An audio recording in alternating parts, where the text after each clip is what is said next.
The first time Sarah Mitchell saw her new neighbor across the hallway, she noticed three things: his tired eyes that somehow still managed to crinkle when he smiled at his daughter, the careful way he balanced grocery bags while holding his little girl's hand, and how quickly his smile vanished when he caught Sarah watching them.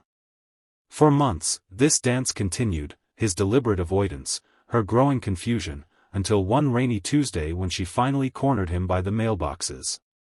"Why do you keep avoiding me?" she asked directly. The man looked at her, pain etching lines around his mouth as he whispered, "Because looking at you hurts." What Sarah couldn't possibly know was how much she resembled the wife he had lost, or how their unexpected connection would heal wounds neither knew could be mended. If you've ever believed in second chances or the healing power of human connection, this story might just restore your faith. Like and subscribe for more stories that remind us why the heart, even when broken, never truly forgets how to love. The rain drummed against the windows of apartment 4B, creating a soothing rhythm that usually helped Jake Sullivan focus on his work. Tonight, however, the spreadsheets on his laptop blurred before his eyes as his thoughts drifted to the uncomfortable encounter by the mailboxes earlier that day. His daughter Lily's soft snores from the next room reminded him why he needed to keep his emotions in check, why he couldn't afford to let the walls he'd carefully constructed crumble because of a woman who happened to have the same honey-colored hair and laugh that echoed through his memories. Jake closed his laptop and moved to the window, watching raindrops race down the glass. It had been 2 years, 3 months, and 17 days since cancer took Amanda from them. 2 years of raising Lily alone, of learning to braid hair and bake birthday cakes, of answering heartbreaking questions about where mommy went and why she couldn't come back. 2 years of avoiding anything, or anyone, that might crack the fragile composure he maintained for his daughter's sake. And then Sarah Mitchell had moved into apartment 4A across the hall 3 months ago, with her cardboard boxes and cheerful smile, looking so much like Amanda that Jake had nearly dropped the mail he was holding when they first crossed paths in the lobby. Same height, same warm brown eyes, same way of tucking hair behind her ear when she spoke. The universe had a cruel sense of humor.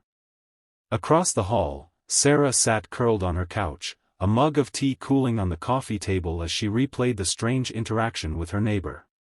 She had noticed Jake's avoidance from the beginning, the way he would take the stairs if she was waiting for the elevator, how he would hurry Lily along if they happened to be leaving their apartments at the same time.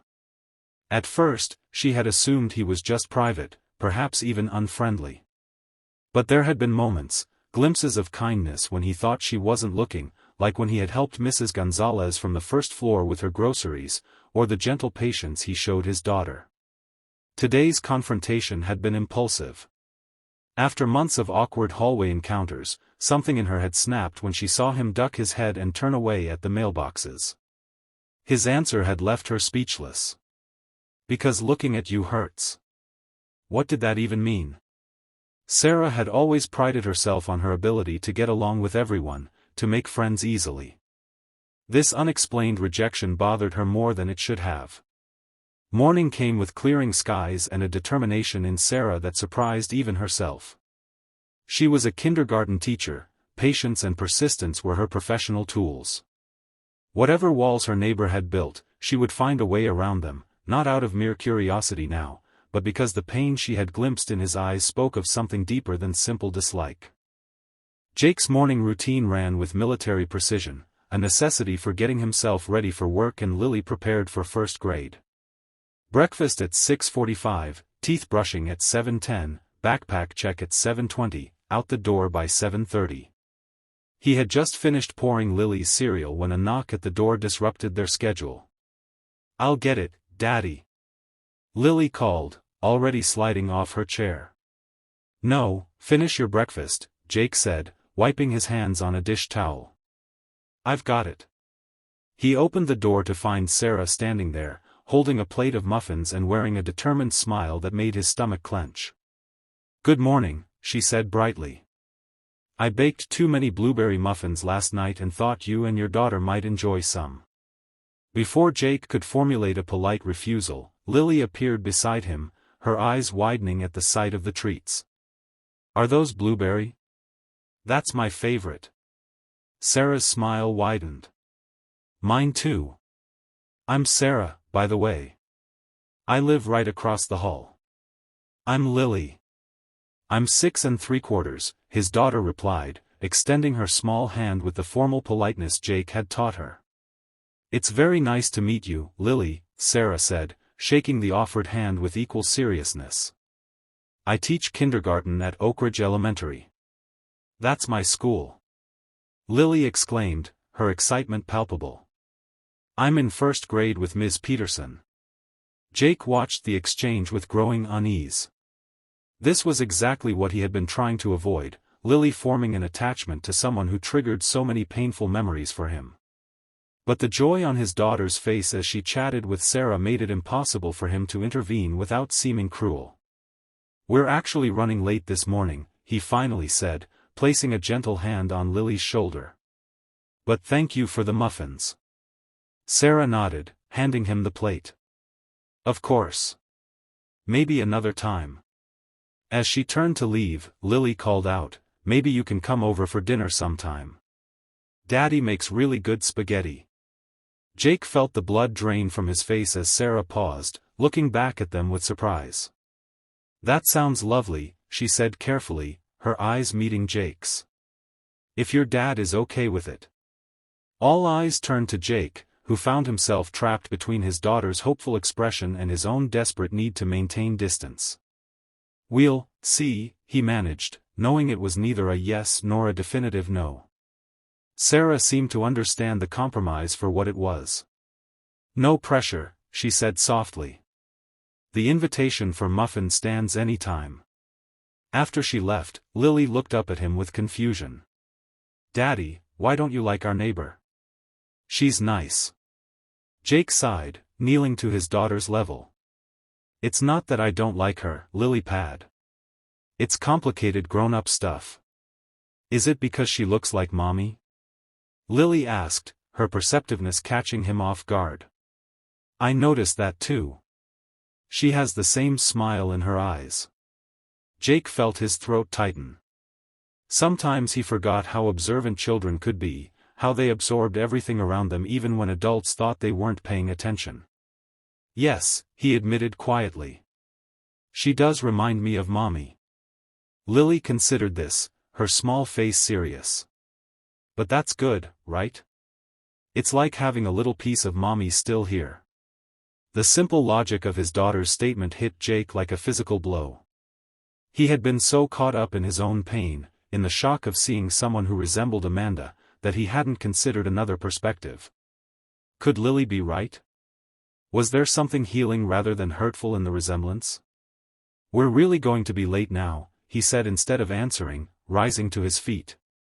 Go grab your backpack while I wrap these muffins for your lunchbox. The day passed in a blur of meetings and deadlines at the architectural firm where Jake worked, but Sarah's unexpected appearance that morning kept intruding on his thoughts. By the time he picked Lily up from after-school care, he had made a decision. It wasn't fair to continue treating Sarah with such obvious avoidance, especially now that she had met Lily. He would be polite, distant but not cold, and eventually, the painful similarity to Amanda would fade. It had to. What Jake didn't anticipate was Lily's determination to include their new neighbor in their lives. Over the next few weeks, his daughter engineered accidental meetings in the hallway, asked to deliver thank you drawings for the muffins, and constantly mentioned how Miss Sarah had waved to her from across the playground during recess. She's not even my teacher, Lily explained one evening as Jake helped her with homework. But she always says hi when she sees me. Today she helped me when I fell down and scraped my knee at recess. Jake looked up from the math worksheet they were reviewing. You fell? Are you okay? Why didn't the school call me? Lily shrugged. It was just a little scrape. Ms. Sarah put on a band-aid and told me a funny story about when she fell off her bike as a kid and had to get 7 stitches. She pulled up her pant leg to show a colorful bandage with cartoon characters. See? She carries special band-aids for kids who get hurt. Something warm and uncomfortable unfurled in Jake's chest. This woman had been kind to his daughter, had cared for her when she was hurt. His avoidance suddenly seemed childish and ungrateful.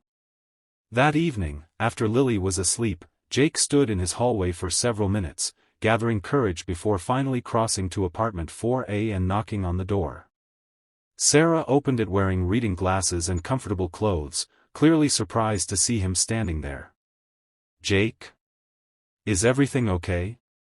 Is Lily all right?" "She's fine," he assured her quickly. I wanted to thank you for helping her today. With her knee." Sarah's expression softened. "Of course. It was nothing, really. She's a brave little girl." "She is," Jake agreed, pride momentarily overriding his discomfort. An awkward silence fell between them. "Would you like to come in?" Sarah finally offered. "I just made some tea." Every instinct told Jake to politely decline and retreat back to the safety of his apartment. Instead, he heard himself say, "Actually, yes. That would be nice."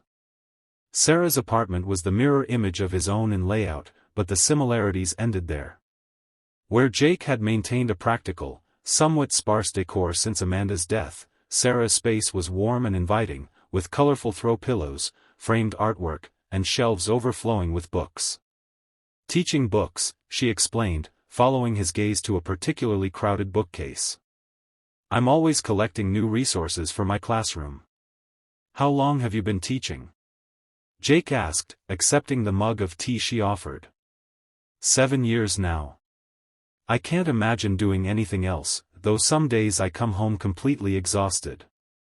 She smiled, settling into an armchair across from where he sat on the couch. "What about you? Lily mentioned you're an architect?"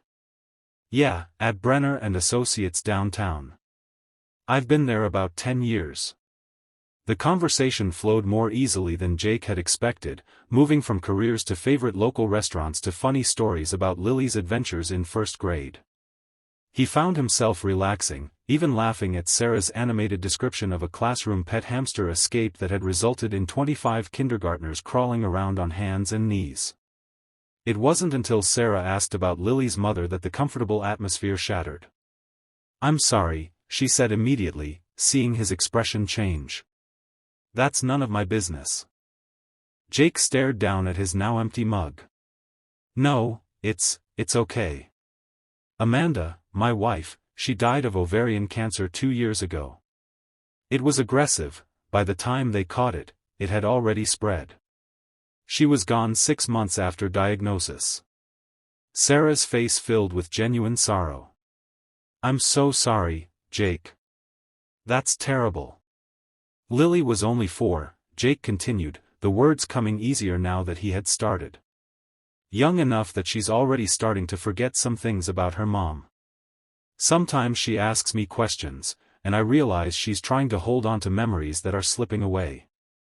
That must be incredibly hard for both of you." Jake nodded, then took a deep breath. "The thing is, you look like her." "Amanda?"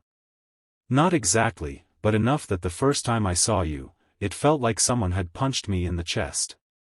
Understanding dawned in Sarah's eyes. "That's why looking at me hurts."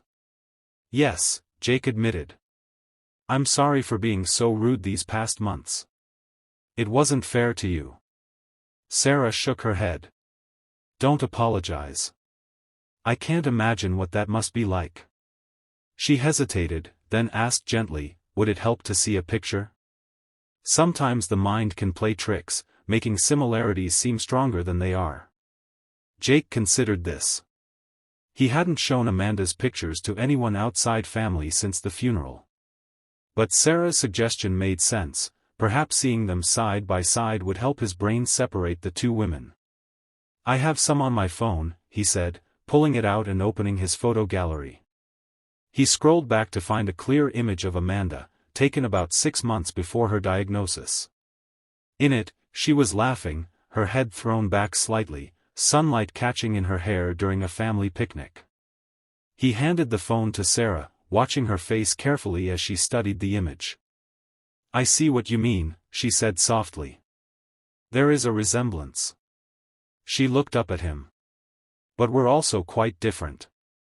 Her features are more delicate than mine, and her hair is a different shade.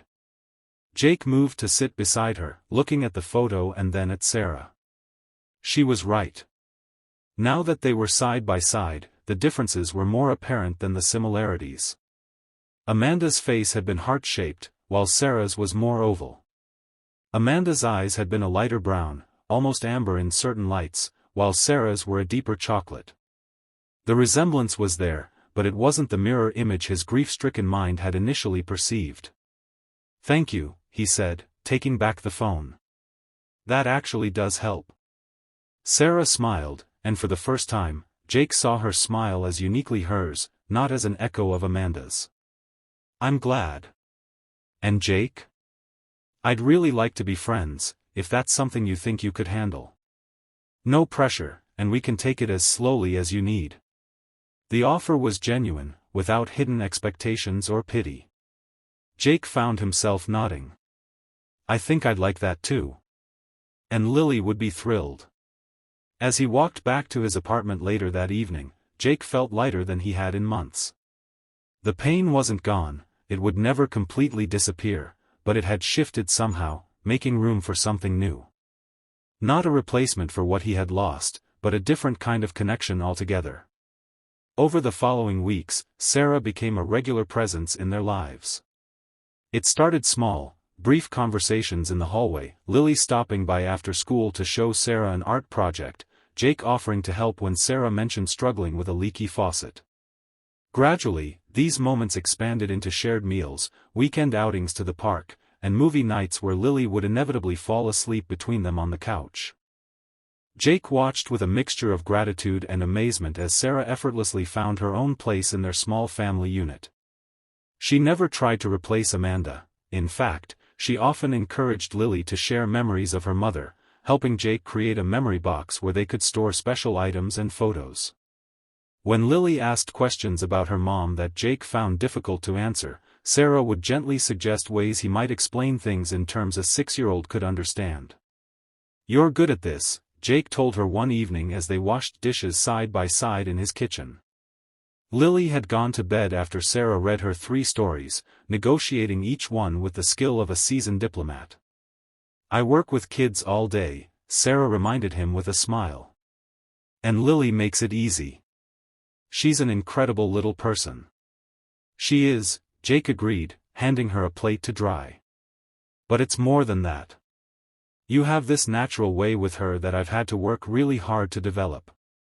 Sarah considered this as she carefully dried the plate. "Maybe. But you've been doing this alone for 2 years, Jake. Single parenting while grieving, that's like climbing Mount Everest with no oxygen and no guide. The fact that Lily is so well-adjusted and happy is a testament to how good a father you are." Her words touched something deep inside him, an insecurity he rarely acknowledged even to himself. "Sometimes I worry that I'm not enough for her. That she needs a mother figure." "Children need loving adults in their lives," Sarah said thoughtfully. "But there's no single formula for what makes a family work. You're enough, Jake. Anything else, grandparents, friends, teachers who care about her, those are bonuses, not necessities." Jake set down the dish he was washing and turned to face her fully. "When did you get so wise?" Sarah laughed. "I'm not wise. I just read a lot of parenting books for my job." Her expression grew more serious. "But I do care about Lily. And about you." The moment stretched between them, filled with unspoken possibilities. Jake felt his heart rate quicken as he realized how close they were standing, how easy it would be to lean forward and close the distance between them. For the first